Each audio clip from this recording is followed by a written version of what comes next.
a analizar la resolución de la Corte de Constitucionalidad en torno al caso Bitkov. El 5 de enero pasado, un tribunal sentenció a 14 años de prisión a Irina y Anastasia Bitkov por los delitos de alteración y supresión del Estado civil y uso de documentos falsificados. Además, se les impuso una multa de 100.000 quetzales, en tanto que a Igor Bitkov fue condenado a 19 años de prisión por estos mismos delitos y por usurpación de Estado civil. La defensa de la familia presentó un amparo en contra de la resolución y hoy los magistrados de la Corte de Constitucionalidad decidieron que por su condición de migrantes, los Bitkov no fueron juzgados en sujeción al derecho de la debida tutela judicial y al principio jurídico del debido proceso, en tanto estos argumentos, la Corte de Constitucionalidad rechazó las apelaciones planteadas por el Ministerio Público, la CICIG, la Procuraduría General de la Nación y el banco ruso BTV. La resolución firme de la Corte de Constitucionalidad retrotrae el proceso hasta la audiencia de apertura a juicio, donde la jueza Erika Aifán, titular del juzgado de mayor riesgo D, deberá analizar si la condición de los Bitkov encaja con los convenios y leyes internacionales como la de la Convención de Naciones Unidas contra la Delincuencia Organizada Transnacional, conocida como la Convención de Palermo. El amparo es de carácter personal, según fuentes de la CC, por lo que la sentencia únicamente aplica para la familia Bitkov, no así para el resto de personas condenadas por el tribunal. Los pormenores serán discutidos esta noche por dos expertos especialistas en el tema de derechos y litigantes, además conocedores de nuestro sistema judicial. Hemos invitado para esta entrevista a los licenciado Omar Barrios, director del Centro de Estudios de Derecho, y al licenciado César Calderón, penalista, abogado defensor en el caso de la familia Bitkov. A ambos, bienvenidos. Gracias, buenas noches. Gracias, buenas noches. Licenciado Calderón, iniciemos con usted. ¿Cómo lee, cómo interpreta, cómo analiza esta resolución de la CC que retrotrae y anula una sentencia? A mí me parece una resolución extraordinaria, me parece muy buena y sobre todas las cosas me parece justa. Aparte de que los extremos jurídicos que aborda la Corte de Constitucionalidad son muy buenos, pero lo más importante es que se está haciendo justicia en el caso de los señores Bitkov.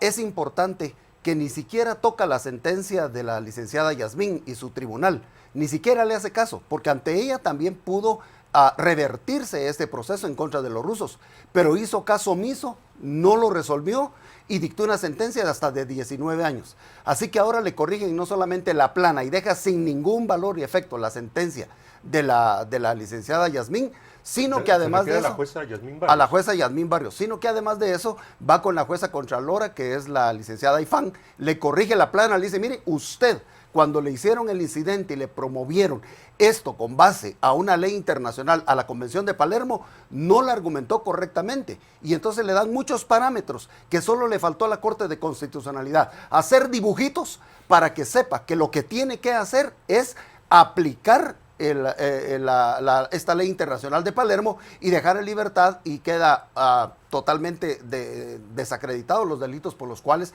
fueron perseguidos. Ahora, licenciado, la familia no ha recuperado su libertad. No, la sentencia no dice que recuperen la libertad, eso no lo dicen. Sin embargo, hay dos momentos que deben de tocarse. La primera es cuando la sala resolvió el amparo en primera instancia. ¿Cuál era el efecto inmediato? Porque el efecto de un amparo es volver la situación al estado original. ¿Y cuál era el estado original? Que tanto la madre como Anastasia, la hija, estaban en libertad.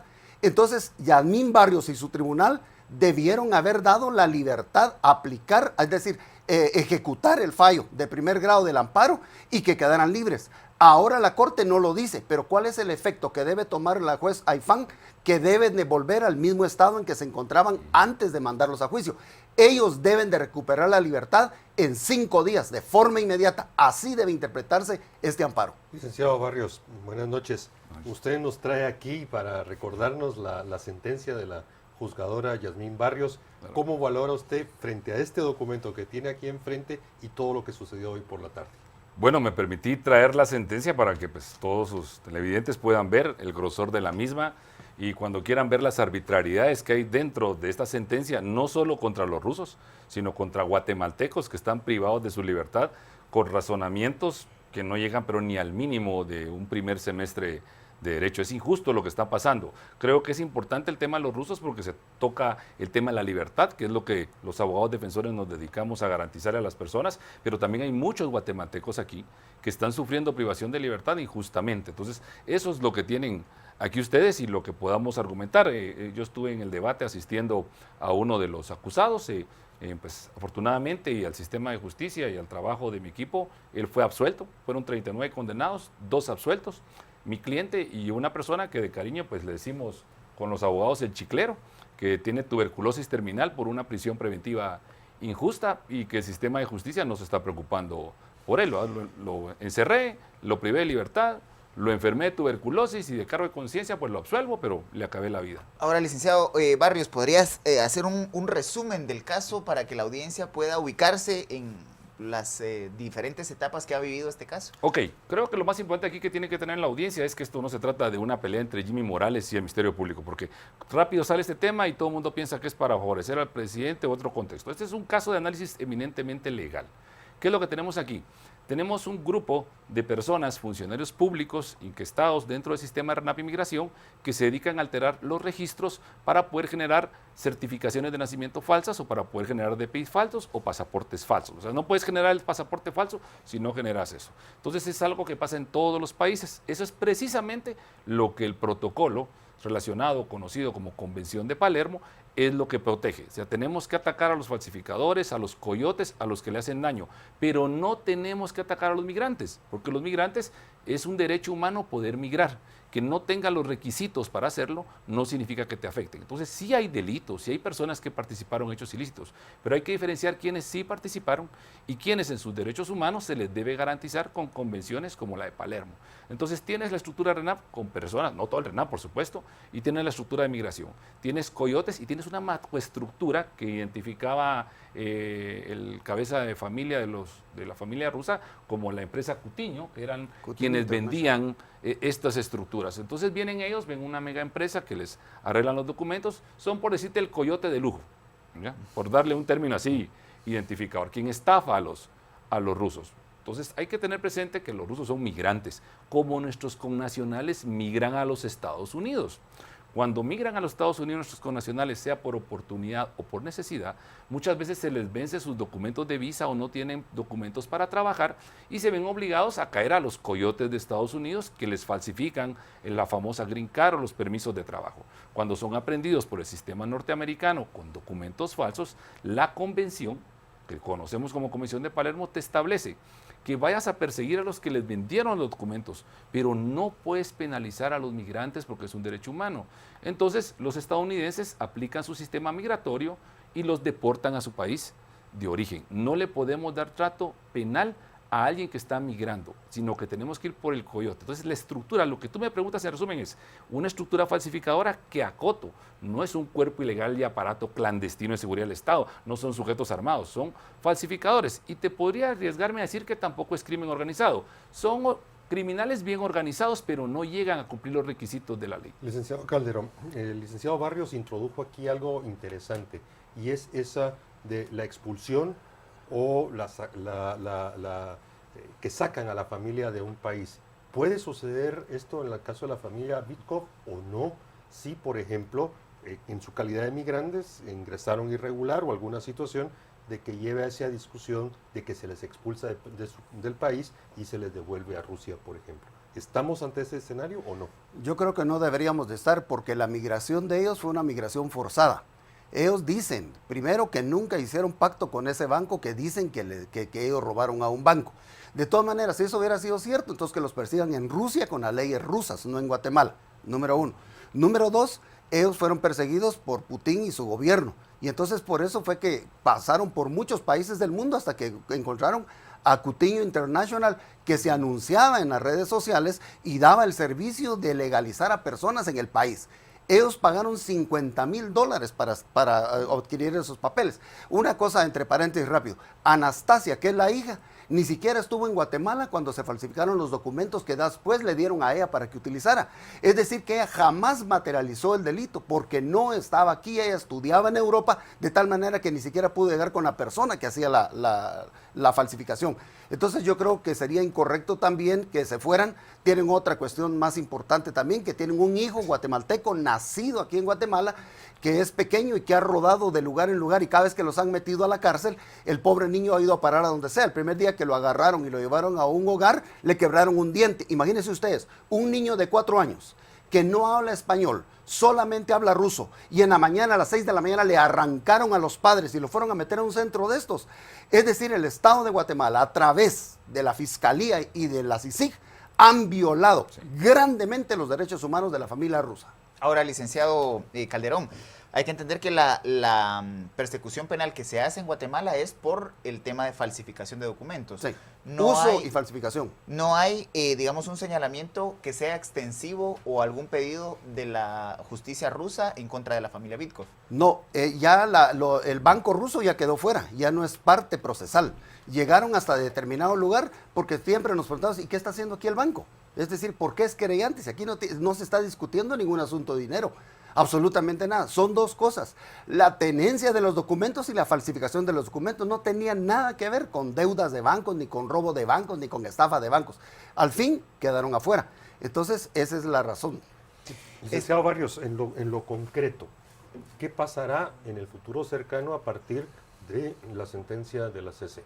¿Qué es lo que va a suceder en este proceso? Bueno, lo que tendría que suceder en este proceso es que la jueza Irfan tiene que actuar responsablemente e inmediatamente otorgar la libertad a las personas, puede garantizar a los tres, a la familia rusa. Tiene que corregir ese grave error. Lamentablemente, el Ministerio Público, como bien le señalaba el licenciado Calderón, la CICIG y el tribunal, tanto de instancia como el de sentencia, han causado un grave daño a la libertad de las personas. Se oye muy bien, van a recuperar su libertad, pero el daño de estar privados de su libertad es enorme. Tienen ellos que hacer su trámite migratorio para ver su permanencia en Guatemala, califican tanto por lo del hijo como por el daño sufrido. No olvidemos que esto, a mi criterio, es una respuesta de la CC a la acción que hay mañana en el Senado de los Estados Unidos con este tema de abusos de la CICIG, que están aquí documentados. Aquí está documentado cómo hay una persona de nombre Sandy Palma, yo la conozco, estuve a la par de ella en el debate y a la par de su abogado, como una persona donde la sentencia dice que el testigo no tiene ningún valor, después la condenan en base a la declaración testimonial a 8 años por asociación ilícita y ella ni siquiera estuvo el día de los hechos porque estaba en posmaternidad. No estuvo el día de los hechos en el lugar que se ubicó, pero el Ministerio Público y la CICIG, al ver su grave error, no lo corrigen. Y eso es lo que la gente debe entender, que ellos se equivocan. Tenemos que contar cómo se equivocan, porque al tapar los errores del Ministerio Público y la CICIG, lo que hacemos es empoderarlos, darles confianza, decir, bueno, si me equivoco y no me pase nada, y no me dicen nada los medios, no me dicen nada la sociedad, pues me sigo equivocando. Y se vuelve un escudo esa inmunidad diplomática que tienen y se vuelve una impunidad. Y tienes a personas privadas de libertad. Eso es terrible para el sistema guatemalteco. Licenciado Barrios, usted hizo una mención a una audiencia que va a suceder mañana por la mañana en el Senado de los Estados Unidos. ¿Por qué hace la relación de esa audiencia con lo que sucede hoy en Guatemala con esta resolución de la CC? Bueno, vamos a verlo de esta forma. Entiendo que todos respetamos y hasta cierto punto admiramos el excelente trabajo que ha hecho el Ministerio Público de la CICIG para determinados casos de crimen organizado. Eso hay que tenerlo bien presente. Vemos a Otto Pérez, a Valdetti, etc. No olvidemos que esto arrancó con la respuesta ciudadana del 2015. Antes de la respuesta ciudadana del 2015, CICIG y MP estaban fuera del mapa. Hoy tenemos una FESI fortalecida y una CICIG que hacen un buen trabajo.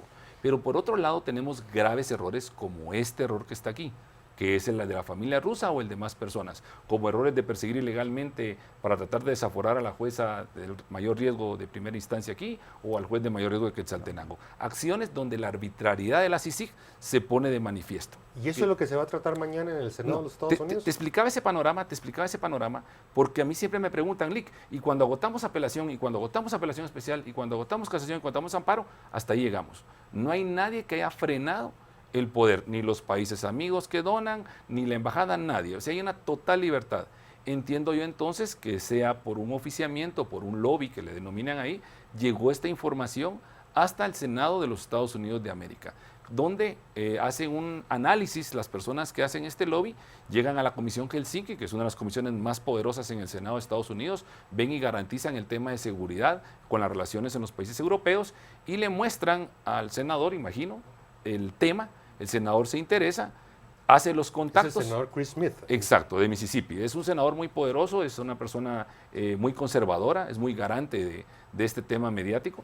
Y entonces vienen ellos y hacen comunicaciones, no reciben la información adecuada de parte de CICIG, y entonces viene él y solicita la presencia. ¿Por qué tiene él el derecho a solicitar la presencia del comisionado Velázquez? Porque Estados Unidos es de los financistas, patrocinadores, colaboradores de la CICIG. Y sus leyes presupuestarias y su sistema político les permite a ellos. Si nosotros estamos dando dinero... El comisionado fue invitado, está siendo invitado. Está siendo invitado el representante de la Tiene que CICIG ir. para que entreguen una información de qué pasó con este caso.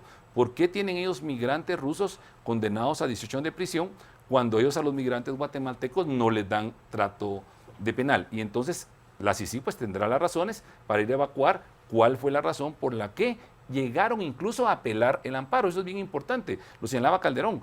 La Sala de Corte de Apelaciones constituida en Tribunal de Amparo, que es un grado superior al Tribunal de Sentencia en el ámbito penal, pero que es mega superior en el ámbito constitucional, ordenó el amparo y la libertad y se negó el Tribunal de Sentencia encabezado por la juez Yasmín Barrios a otorgar esa libertad. Ahora, licenciado Calderón, ya en las conclusiones, ¿qué es lo que viene en este caso y cuáles son las garantías a estos migrantes que deberá el Estado de Guatemala respetar? Pues justamente lo que dice el texto de la sentencia que tenemos a la vista. Y la sentencia es con relación a que debe de argumentar, pero prácticamente la Corte de Constitucionalidad está diciendo, mire, tome en cuenta el artículo 5, tome en cuenta el artículo 6 de la Convención de Palermo y tome en cuenta el artículo 46 de la Constitución Política de la República de Guatemala que le da abertura a la ley internacional y aplíquelo. ¿Y qué es lo que dice eso? Que estos están exentos de responsabilidad penal cuando cometen delitos en ocasión de migrar, como por ejemplo portar documentos falsificados, elaborar documentos falsificados. Claro, si un migrante, para que no haya un malentendido, si un migrante viene y mata, eso no está dentro del migrar. No, son delitos afines a la migración. Y un migrante lo que necesita son papeles para poder migrar, porque generalmente están de tránsito, entran por una frontera y tienen otro destino, van en tránsito y allí la ley de Palermo, la Convención de Palermo les permite utilizar incluso documentos falsos y no por eso es delito. Entonces tienen que resolver en ese sentido.